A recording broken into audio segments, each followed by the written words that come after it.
Welcome to episode 70. 70. Wow. More than enough time to know better, I think.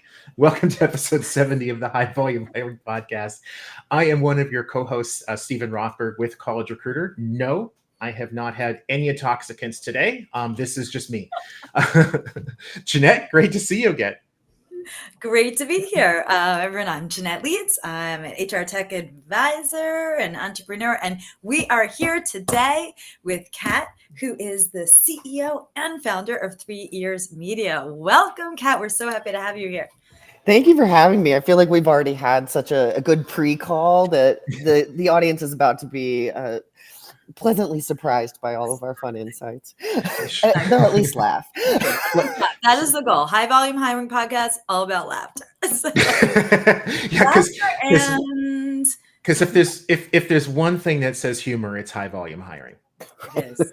If you don't have a sense of humor, you're not in high volume hiring anymore. It's true. Because if you try and do anything at scale, when something goes wrong, we all know, like, it goes wrong at scale. Right? It's not like, oh, just one hire. So in my experience, if you can, minimize the damage. So with that, today, we are talking about how to make AI-assisted hiring systems more human. I was going to say humane, which actually is one and the same in many ways.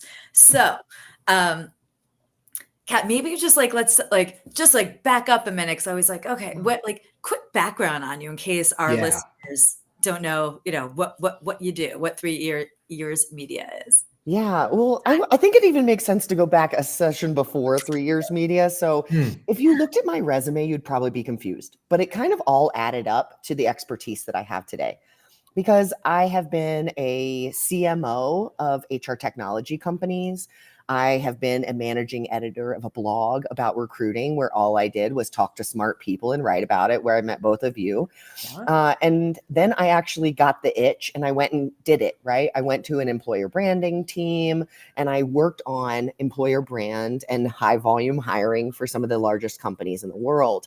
And after all of that, I took a step aside and decided to start 3 Ears Media because I realized there was this real gap in what we say and how we ask. And that's one of the few variables that we can actually control in the world of hiring, whether it's high volume or anything else. And I became a job post writing expert. I spent the last 5 years researching, writing. I think I've written more job posts than anyone, and I feel really confident saying that at this point. I'm sorry.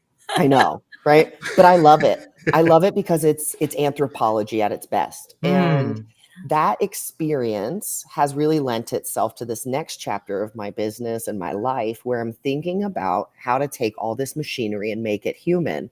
Because for so long, job postings, as much as we wanted to say that they weren't automated, they were, because all we did was copy and paste what everyone else was doing. And that's all AI can do right now, too.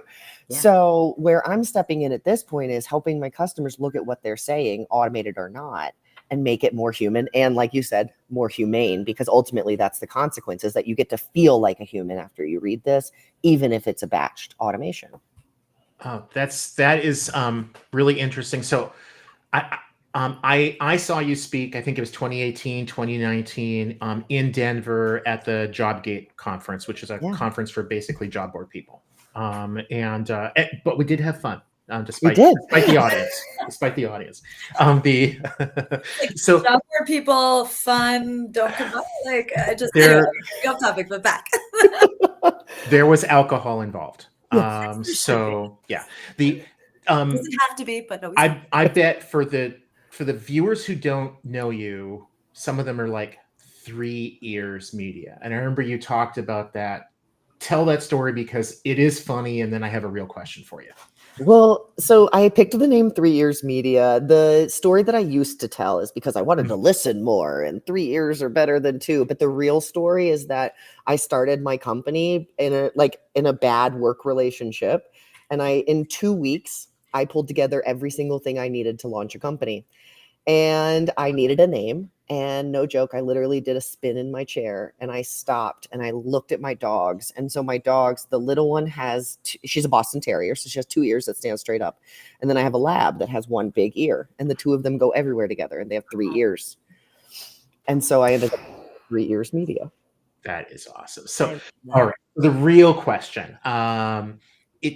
I love how you also just mentioned a minute ago that we writing job postings has sort of always been automated, right? Like at College Recruiter, we would tell employers if they're posting a job and it's some position they haven't hired for before, it's like, go on our site, go to Indeed, whatever, find a job posting and use that as your first draft. Because if you go to an Indeed and you run a search, that job comes up at the top of the search listings, which means it's probably well written for purposes of search. It's going to come up high in the search results. And then you can kind of edit that. I love what you said about how AI is essentially doing the same thing. If employers are either doing the copy and paste or using something like ChatGPT, what are they missing? Whether it's 3 years or somebody in their marketing department or recruitment branding, what should they be doing that's different than that? They're not capturing the truth. That's the problem. So Indeed, wherever you go and find that first example, that's true for them, right? That's the Google version of what is the truth of that role. But as all of us know, because we've all held roles inside of corporations before, is that job titles are not parallel. So I could be a director of marketing at one company and then go to another company, and that role could be built on entirely different skills, attributes, and have different goals altogether. And so when we copy and paste, we copy someone else's truth. And there's a very high chance that you are going to hire the wrong person. You're going to hire the right person for their job, but not for your own. And really what the person needs to be able to do is ask the right questions to understand what the truth is. I love that. Okay. So the easy follow-up question is like, what are those right questions? Yeah. Like, how do we think about that? So there's a little bit of infrastructure to this. And this is actually what I'm training teams on how to do now, because it gives you a tool set in the world of AI to be able to know the questions to ask. So the first thing I would tell you is that you don't ask for lists. Never ask for a list, because if you ask for one, you'll always get one. Always, right? So I don't ask, what are you looking for? I ask, walk me through a day in the life. They wake up, put their pants on, now what? Because what happens next is you walk me through exactly what they're going to do, and I can work backwards into the requirements from that. Hiring managers can't. They know what they know, and they're going to give you the copy and paste list. The second big technique that I would tell you just off of the gate is questions that create contrast. So we know that managers, let me asterisk that, everyone is full of bias, right? We all have our bias of what we think is the best, especially if you've run a company for a long time, right? You think you know what you want. Yeah. And so a great recruiter, recruitment marketer, whoever is getting this intel, they know how to ask the question that creates contrast so that you can say it in plain English. Let me give an example. The manager who's like, I must have a college degree. Okay. So what did they learn during that degree that they couldn't have learned anywhere else? I love this. What they say next is what you should actually be writing down, because that plain human language is what a candidate connect with and can say yes or no to. That's really interesting, because I haven't heard it put that way.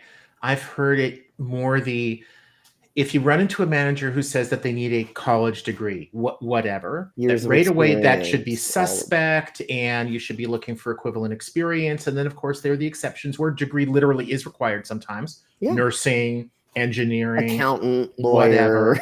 Your approach is different, because they may come back and say, I do need an engineering degree because they're going to be a mechanical engineer and they need to be licensed. On the other hand, if it's no, they're going to be selling used cars, do they actually I want them to have a bachelor's degree because I want them to have demonstrated that they're hard workers. So I think what you're saying is focus on the hard worker part. That's valid. Bingo. And give context. All right. Yeah. So when I say the degree is required, tell them why. All right. So a lifeguard certification is required. That's just an inside joke. Okay. So a lifeguard certification is required because that's where you learn how to save people's lives in real time. And if you say that instead of saying lifesaver, like lifeguard certificate, I think for the candidate, that's the human part where they can realize this is really important. Okay. I won't apply. Versus somebody who just sees a miscellaneous college degree. My favorite is the director of marketing. Okay, a CMO who must have a college degree. And I'm like, okay, you need to stop, because I got a marketing degree and I learned how to make billboards, and I'm not that old, right? Right. I don't make billboards now, and I highly doubt unless you're at a Fortune 100 that you're working on billboards at this moment. And even then, even then. Yeah. Yeah. Well, it goes to the whole, we're hearing everyone talk about skills, right? Skills-based hiring. And so there's the essence of that, of the what, like, what do you need to be able to do right now? And I'm curious, what's your take on skills-based hiring? I struggle. Okay. Yeah. So I want to provide some context on this because I'm not just like bashing skills-based hiring for fun. Okay. A few years ago, I was called by one of the leading skills-based hiring organizations, and they tried to pay me to write their skills database. And this is the part of the technology that nobody understands. Okay. So skills-based hiring, the AI is built off of a database of keyword means this, and somebody wrote it. All right. Yep. That is a source of bias in itself because it means that you have decided that that word means this universally to everyone, and there is no universal language to skills. That's why I have a fundamental issue with skills-based hiring. I don't actually think it helps anyone unless it is a very I want to say this in the correct terms because I know people, it's not low skill, but there's low background in order for them to be successful in the role. For the people who say no experience required, skills-based hiring might be really helpful, but everything outside of that, I have a really hard time believing that that can be helpful. It's helpful to automate things, but it's not helpful for hiring the right person. And that just doesn't feel right to me. The when I first heard the phrase skills-based hiring probably a few years ago, it was like conceptually, it's like, oh, I love that because that's getting rid of like some of these artificial requirements, like the bachelor's degree to sell cars, right? On the other hand, it kind of begs the question, how do we know what skills are actually important? Right. So I had some conversations with some TA people who I was a supporter of it. They were a supporter of it. And then I had kind of like a devil's advocate conversation. It was great because they also were struggling with it too. It's like, can you look to the best employees in your company and define objectively what skills they have versus what skills the poorly performing employees don't have? And they couldn't. It's all super subjective. It came to like, well, they learn quickly. Well, how do you measure that? And who amongst us think I'm a slow learner? I mean, there aren't that many like that. We all can probably recognize some of our weaknesses. I've been told I have some. I don't know if I do, but if the hiring manager doesn't know what skills translate into productivity, how can they pass that on to you to write the job posting, the recruiter to do the recruiting? So that's kind of where I feel it breaks down. On the other hand, like Jeanette's got a ton of experience with like hourly hiring, right? If you're hiring somebody in a warehouse and they need to move 50-pound boxes, that is a skill, right? You can measure that. Yep, exactly. So it kind of sounds, Kat, sorry for dragging this on or like talking. It kind of sounds like you're not saying don't use skills-based hiring, but just you have to be careful. You have to like understand its limitations. Is that fair? You nailed it. I think the biggest issue with AI right now is that we can, but we're not asking, should we? Is it actually getting us a better outcome? What are the metrics? The thing that I keep emphasizing with people is it's about results, not speed. Yeah. Results, not speed. Faster was never the problem. Genuinely, when you peel back the layers, speed is very rarely the actual problem. It is poor planning. It is working backwards into systems that work. It is creating tests outside of your high volume hiring season where you practice and make sure that all the systems work, right? And I think even if we peel back all the layers, I want to see a world where we are looking at experiences, not skills, because experiences are universal. Have you worked in an environment with 50 or more people where you hired 4 new people every year and did a minimum of And then at the end of that, a human can say yes or no. A hiring manager can say yes or no. And we've removed all the bias when they go, well, I don't think they're a strong analytical thinker. We wrote out the experiences. They have the experiences. Interview them according to the experiences. Could they do this now? That is equitable hiring. And you can do it fast.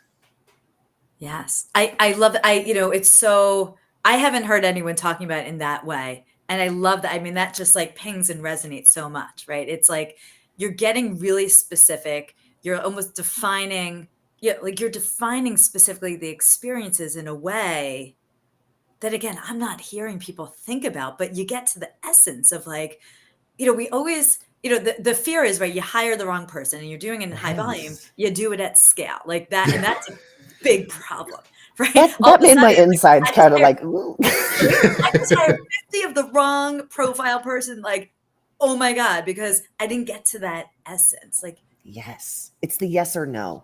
yeah. And to me, I think it's crazy because we have so many of these like DEI initiatives. But what my research has shown is this is actually creating the outcome that everyone says they want when they say they want inclusive hiring, because we're removing the psychological barriers, right? Because the psychological barrier is that there are so many things that can happen to us based on who we are that tell us, I shouldn't do this. I shouldn't even try, right? And in high volume, that's where you see the problem at scale. Because, for example, systematically, okay, so if we have 7 or fewer bullets, we see more female applicants. That data has been replicated over and over again, right? But I have all of these people who say, okay, well then I want equitable hiring. Okay, then why are there 29 bullets on this posting where you just told me no experience required, right? Yeah. And another one of the big psychological barriers is literally people reading something and not understanding. And so when we get to experiences, it's yes or no. It is a yes or no. Yeah. And I would give that advice to anyone watching this. If you read a bullet on your job posting and you can't say a clear yes or no, if there are blurred lines, you didn't reach the level of clarity you need to get the right person to apply. I love that. It's such great advice. Thank you. Awesome. Well, Kat, thank you. Jeanette, as always. Also, thank you to our sponsors at ep70, one of the world's best job distribution companies. I suspect that more than 1 or 2 of the postings that Kat's company has helped to write have probably been distributed by ep70. From the ATS to the job board, look them up. Kat, thank you so much. And as always, just a real pleasure to talk and learn from you. Ditto. Great to see you both. Cheers. Thank you. Bye, everyone.